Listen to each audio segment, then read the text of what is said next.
الباب الثالث دنبغل يوتا تتبانغل الربا ما يوتا في ربا. عن جابر رضي الله تعالى عنه قال أوي لعن رسول الله صلى الله عليه وسلم لا دهودي آكل الربا نعم ربا ومؤكله نعم من ربا وكاتبه ويند رسي ربا وشاهديه إسيد تناب بين كوميرسي ربا بيدو مسهود أما الله أكبر. وقال أن لا دماكي هم بيدو بمسمع هم بيدو فو سواء هي بفتة ترمي رباكات نبي قول أودا كف باي أسيدي تتون كنونا كان كوجي بفقي بفتة. رواه مسلم وللبخاري نحوه صفة حديث من حديث أبي جحيفة. وعن عبد الله بن مسعود رضي الله تعالى عنه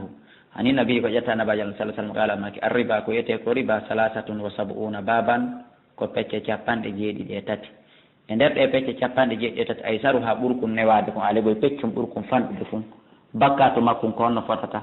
mithlu an yanki han rajulu ummaw ko sifa nde gorko jombata nene mu'um nde gorko rendata e nene mu'um bakkatu ko heɓata ɗon kon harayi hino fota e bakkatu peccum ɓurkum fanɗude kum e bakkatuji riba ɗin capanɗe jeeɗiɗi allahu akbar. wa in arba riba ande ko ɓuri mawnude kadi e ribaji ɗin fof irdu rajulil muslim koko tuusukol teddungal neɗɗo julɗo ko o riba ɓuri mawnude hulɓi noon. rawa ibn majah mukhtasaran wal hakimu bi tamamihi wa sahaha. wa nabi sayyidin al-khudri radiyallahu ta'ala anhu anna rasulullah sallallahu alaihi wasallam qala la tabi'u adh-dhahaba bid-dhahabi o tan yeeyi kanŋe e kanŋe illa mithalan bi mithalin sona yeri e yeru tano fota ter ale wi hara ko wattu togol wala to siffu wa tan sippu kadi baada yoga mo ala baadin do yoga wala tabi'ul warika bil warika o tan yeeyi mbuuɗi mana faran e faran illa mithalan bi mithlin sona yeri e yeru sellata misal ko ko yeten heɓe waɗa avaria ɗo maka banque ji 4500 mbuuɗi hesiɗin contre 5000 mbuuɗi kiɗɗi ɗin taɗi fof ko ɗi faran maɗi fof ko ɗi euro maɗi fof ko ɗi sefa ɗum ɗon sellata wala ko siffu wata siffu kadi baada yoga e mum ala baden e do yoga wala tabi o wata on yeeyu min ha e muɗum kadi waiban wirniɗo bi najisin taw ko hunde wonde ɗon mi mana ɗiya mbuuɗi ala ɗon ɗiya no ɗon sooda ɗum ɗon kadi sellata koye taw foppuno ɗon hara ko ha on bi ha in jungo e jungo yadan bi yadin hin e hin muttafaqun alayh. wani ibadata bni samiti ƴettama e o ɗo radiallahu taala anhu qala maki qala rasulullah sallallahu alaihi wasallam nelaɗo maki addahabu biddahabi kanŋe wal fiddatu bil fiddati kalise e kalise wal burru bil burri ngaw e gabbe maaro e maaro legol wa sha'iru bi sha'iri ngawri e ngawri wa tamru bi tamri tamro e tamro wal milhu bil milhi lamɗan e lamɗan ɗiɗo piiji ko ɗiɗo riba natata e mum nokku goo e njuuri nokku ko njuuri no tawa ɗiɗo mislan bi mislin ko yeru e yeru sawa'an bi sawa'in ni fotondirgo e foton bi mana ɗa ko sifa e sifa ta ko sifa maaro an kon ko sifa maaro ma kon sifa kosan andan sifa kosan sifa tamaroje andan sifa tamaroje sawa'an bi sawa'in yeru e yeru yadan bi yadin jungo e jungo koni sona ɗum haray riba waɗi فإذا اختلفت هذه الأصناف سيدو نون بيجي لوري وني كان كالسة ما كان غور ما كان ناي فبيرو كيف شئتم هذا يندير كلا نفعل رادون هراتم أون جام فديرا إذا كان توزرك بسلاتك يا دم بيرن كجنو جنو رواه مسلم. وأنا بهريرة جتام أبا هريرة رضي الله تعالى عنه يلا يلا قال قال رسول الله صلى الله عليه وسلم الذهب بالذهب كان وزنا بوزن كفيسا مثلا مثل يرو والفضة بالفضة كوانا نون كالسة دون كدي وزنا بوزن مثلا بمثل فمن زاد كلا بيد أو زاد ما دأي بيد نيد فهو ربا ناري دون فريبا سانوكي أبيدني أودا فريبا سي أودا إني كدي أبيد ما أنوكي أبيدني مكريبا رواه مسلم. ونبي سيد الخدري وأبي هريرة رضي الله تعالى عنهما أن رسول الله صلى الله عليه وسلم استعمل بقولنا رجلا غرق على خيبر بمعنى بأكرنا قطر يوكي بطون أقول فجاءه وأدني لاد بتمر جنيب تمر بندو مر فقال رسول الله صلى الله عليه وسلم لا دماك تبقى تمر جن لبا أكل تمر خيبر هكذا تمر خيبر فوق نيل بيرا فقال ولا أوي والله موني الله يا رسول الله إننا نمن لا نأخذ الساعة meɗen ƴetta sa'ire nden goto min hada immorde ɗeɗo bissa ayni sabu sa'ire nden goto ɗe awa salasa ma sa'ire nden tati ɗe mana meɗen itta sa'ire nden ɗiɗi ma tati ɗe a tamaroje fiyo min heɓu ɗe ɗon sa'ire wotel fa qala rasulullah sallam ne laɗallah maake la tafal wata wattu ɗum hande kadi waɗetake bi'il jam'a yeeyi fof biddarahim dirham summa bta a refti soditoya biddarahim dirham janiban ɓenduɗe ɗen mi mana wataw ittu tamaro kilo tati fi hendagol ɗeeɗa tamaro kilo goto ma dama woni tamaro e tamaro ɓay noon fotata coggu kilo ɗeeɗa tati yo yeeyitoy to o ƴetta mbuuɗi ɗin o ara o sooda ɗo kilo gooto o anndi ɗon wiyataake ko kilo tati kontor kilo gooto ko wano noon maaro e maaro ko wano noon njuuri e njuuri en faami ka wa gaala wi fil misani ka pesirɗe misli dalika kadi ko sifa noon muttafaqun alayhi li muslim ko muslim wa kadalika wonni ni kadi al misan ka pesirɗe on jaabir ƴettama jabir ibn abdillahi radiallahu taala anhuma gaala o maaki naha rasulullah sallah sallam nelaɗo haɗi an bay'u sabre e bimana e ngeygu tulde aran waɗa tulde joora ha dow min attamo yimmorde tamare la yalamu tawa andaka makilu ha etanɗe muɗum ɗen ko jeli bil kaydil musamma saabu etande innande anda min attamo yimmorde tawra musilme tawgol tun no joori tulde tamaro tulde foñi mi yeeyima ko ɗo no ko woniri ni ɗum ɗon sellata tawa etaka anda ko saria jeluma tulio jeluma debere jeluma ma wusɓu walla jelu ɗum ɗon hana wan mumir bne abdillahi radiallahu taala anhu قال ماك إني من كنتم لا أسمع من أننا إن رسول الله صلى الله عليه وسلم نلا يقول بماك الطعام بالطعام ونعمته نعمته مثلا بمثل كيب إيب وكان لاتينا من طعامنا نعمته يوم الدين لنيند الشهيد كن غور رواه مسلم وان فضالة بن أبيد رضي الله تعالى عنه قال ماك اشتريت مسولي يوم خيبر نيند غير خيبر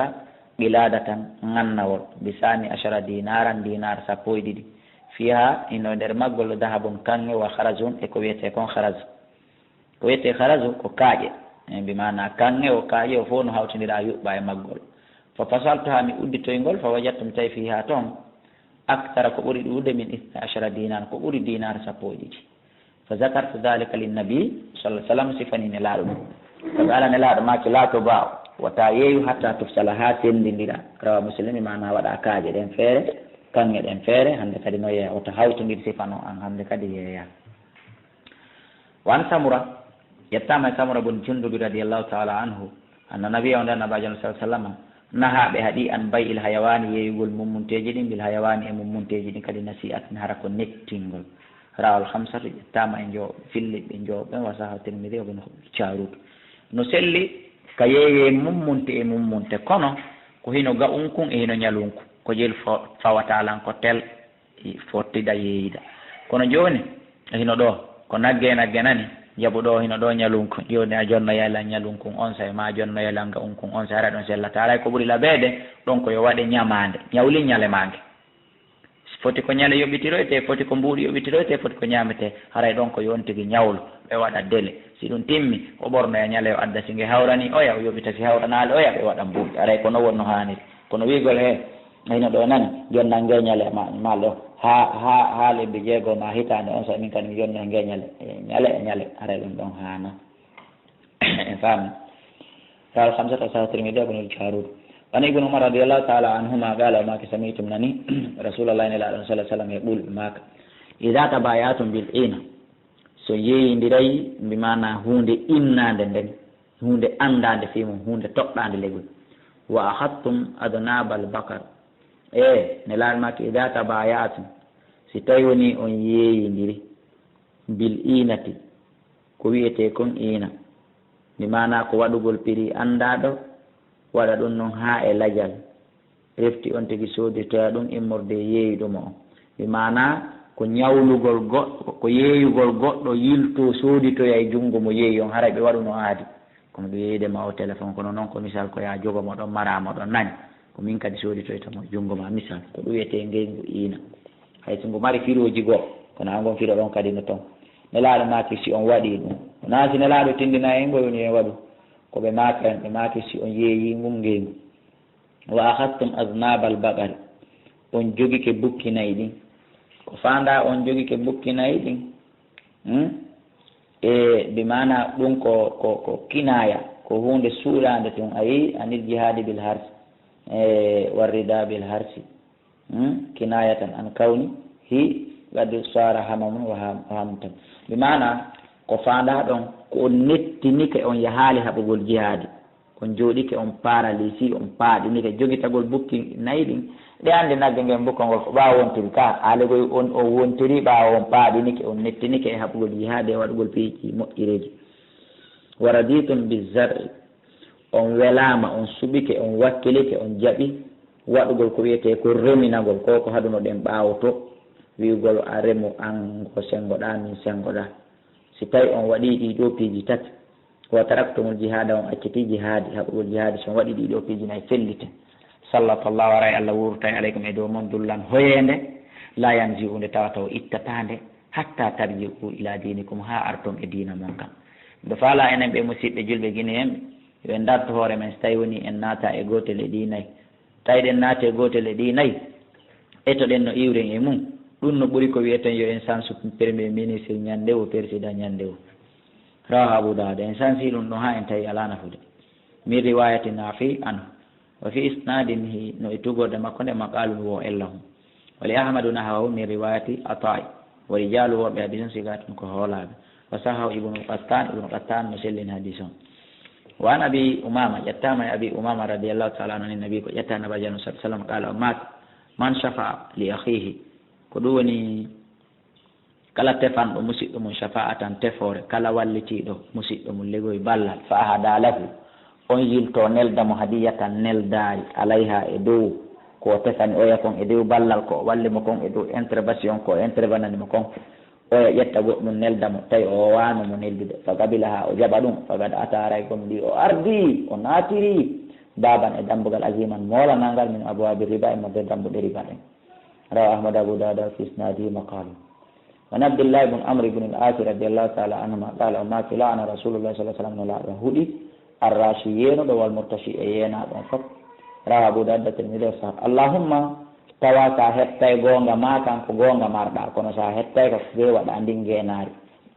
ngenari e hoore a yiɗa a yarlaki hiɗa andi no harmi ko fino hettira gonga ma kan haray a heɓata an bakkato on ɗon haray ko yeena ɗon heɓata bakkato tawi noon a yeniri fiya heɓu fenande haray ɗon on fof on naati wano ƴettama makko radiallahu taala anu anna nabi on annabajon sallah sallam amara o yamirimo an yujahhisa nde hebilta jeyshan kono yahugol haɓugol jihad o heɓil ha fa nafidatil iblu ngeluɗi lanni tawi ala ko waɗɗe fa amara ne laaɗo yamirimo an yahuda nde o ƴettata ala ɗala isi sadaka e mandeji zakka ɗin alegol ngeluɗi addaɗi zakka ɗin qala o wi fa kuntu mi laati ahudul ba'ira miɗo ƴettayno babba bil ba'irayni fi babbi ɗiɗi ila iblin faade ngeluɗi ila ibli sadaka ha faade ngeluɗi zakka ɗin ara rawal hakim wal bayhaqi wa rijalu siqat ko andi ngol eno selli ka wona babba kontor babbi ɗiɗi nagge kontor nayi kono koyo taw hara ɗi fotata ɗi nanda tawi woni yeru haray sellataka fawe wani ibnu umar radiallahu taala anhuma qala o maake naha rasulullahi sallallahu alih w sallam nelaɗo allah on haɗi anil muzabana ko wiyete muzabana en feƴƴino ɗum ko wiyete muzabana hiɗe anndi wiwɗen ko yeeyugol e dimɗe ɗen e afwan gabbe ɗen ka nder bagaji hara wa'aka taw ayi an yabi'a ko nde on tigi yeeyata samaru ha itihi dimɗe jarde makko on in kana silati ka nahlan ko tamaro nahlan ko tamaroje mbi tamrin e tamaroje ittaɗe ɓendi kaylan état wallina yeeya tamaroje ɗen ka hoore leɗɗe fi tamaroje etaɗe wallina ko ɗum wiyete almusaban wa in kana hay si ɗe laatike karaman ko ɗe teddude an yabi'ahu wa in kana ma si laatike kadi karaman ko wiyete kon inabu ɗe ittaka ɗen ko ɗum wiyete e karaman an yabi'ahu nde o yeeyata ɗum bi zabibin e reseñ kaylan etaɓe wa in kana si laatike kadi zar an ko remuru nelaaɗo haɗi ɗum kadi an yabi'ahu ndi on tigi yeeyata ndur remuru aaligo e maaro kon ma foñe kon bi kaylin e etande ta'amin ñaamete soñaaɗo gasi wallina nelaaɗo haɗi ɗum naha andaari ka kulli nelaaɗo haɗi ɗiɗo fof muttafaqun alayhi wan Sa'd ibn Abi Waqqas radiyallahu ta'ala anhu qala maki sami'tu min ani rasulullah sallallahu alaihi wasallam nelaaɗo allah no maki wa su'ila hari no landa an istira'i rutabi bitamri soodirgol piiji cekkiɗin tamaroje ne fa qala nelaaɗo maki ene a yanɗuso rutabu tamaroje cekke ɗen ene ɗe ɗuytoto ida yabisa siɗe yoroyi ɗe fanɗita ɗe hayfita ɗaalu yimɓe ɓe winama he tana ha dalkane laaɗo haɗi andi so na ɗum toujours wonay kilo contre feccere kilo ma kilo contre kilo ɗiɗi toujours haray ko ɗum hunde feccere nde yorali nde si yeeyama kilo goto contre kilo goto yoru ɗum andi ko kilo e feccere yeeyidira ɗum rawal hamsata wa saha ibnu المديني والترمذي وابن حبان والحاكم وعن ابن عمر جاء عبد الله بن عمر رضي الله تعالى عنهما أن النبي صلى الله عليه وسلم نهى بهدي عن بيع الكالي e ngeygu kaali bil kaali kaali e kaali nelaaɗo allah haɗii ɗum yaani ko woni ɗum ko addayno biddayno ñamaande e ñamaande he mi ñawliima ɗum ɗo nani an kadi ñawlo yaalan ɗum ɗa nani aray ɗum ɗon haana rawahu ishaqa wal bazaru bi isnadin daifin e togode lownde wallahu ala wa alam ko e dambugal sat ngal mettugal fi woni ko wonɗen ɗo musidɓe julɓe